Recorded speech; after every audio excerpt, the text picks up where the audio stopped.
सच्चा सौदा कर्मों का। बहुत पुरानी बात है।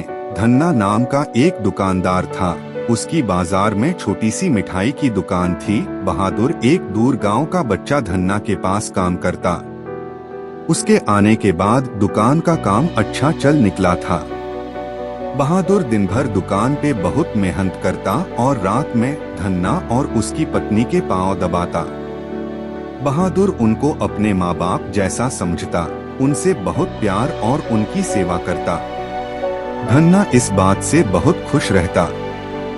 धन्ना की पत्नी लाजो एक दिन धन्ना से कहती है, अपनी तो कोई औलाद नहीं, क्यों ना हम बहादुर को अपने कारोबार में हिस्सा दे दें। धन्ना कुछ सोच कर हाँ कहता है। वैसे भी गरीब के मुंह में रोटी बरकत ही लाती है। दोनों पति पत्नी इस फैसले को अंजाम देते हैं और बहादुर को अपने कारोबार में 10% का हिस्सेदार बना देते हैं। बहादुर इससे बहुत खुश होकर उनके चरण स्पर्श करता है। वो यह सोचता है कि अब दूर गांव में उसके घर की गरीबी दूर हो जाएगी। उसकी आंखों में खुशी के आंसू आते हैं।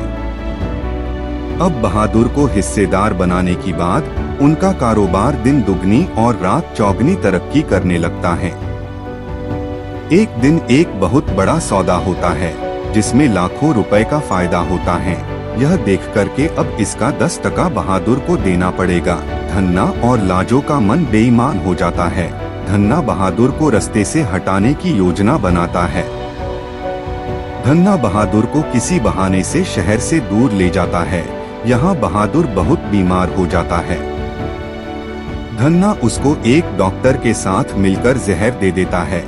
पहले तो उसके माँ बाप को लिखता है कि बहादुर बहुत बीमार है, फिर लिखता है उसकी मौत हो गई है और अब अंतिम संस्कार भी कर दिया है।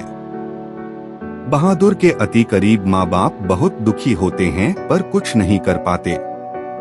धन्ना बहुत खुशी से घर लौटता है कि अब हिस्सा नहीं देना पड़ेगा। सालों तक निसंतान रहने के बाद आज लाजो उम्मीद से होती है। बहुत खुशियाँ मनाई जाती हैं। धन्ना कहता है, मैंने तो सोचा ही नहीं था कि पाप का फल इतना मीठा होगा कि ईश्वर हमारी गोद भर देगा। और फिर हंसने लगता है। कुछ समय बाद धन्ना के घर एक सुंदर लड़का पैदा होता है। सारा परिवार खुशियाँ मनाता है। इसी तरह साल बीत जाते हैं और वो लड़का जवान होता है। अब उसकी शादी भी हो जाती है।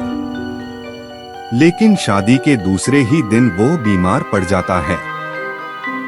जैसे जैसे इलाज होता है वैसे वैसे ही उसका मर्ज बढ़ता जाता है। कोई हाकिम वैद्य नहीं बचता जो उसका इलाज कर सकता। धन्ना सोचता है कि खुशियाँ आई थीं और सब चली गईं। इलाज पर खर्चा करते करते धन्ना गरीब हो जाता है। अब ना तो दुकान रही न ही घर। धन्ना परिवार के साथ किराए के घर में रहने लगता है। एक दिन धन्ना बड़ी उदासी से अपने बीमार बेटे की तरफ देखता है तो उसको बहादुर कर हंसता हुआ चेहरा नजर आता है। धन्ना बड़े डर और हैरानगी से उसके तरफ फिर देखता है।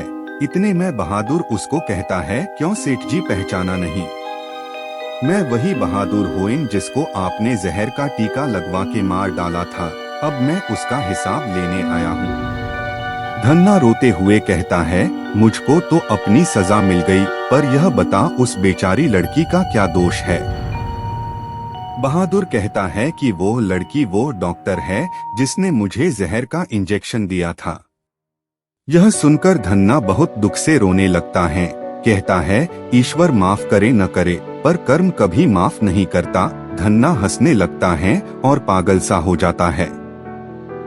इसी पागलपन में वो घर से चला जाता है सत्य की खोज में। कहानी से यह शिक्षा मिलती है कि जैसा करोगे वैसा ही भरोगे।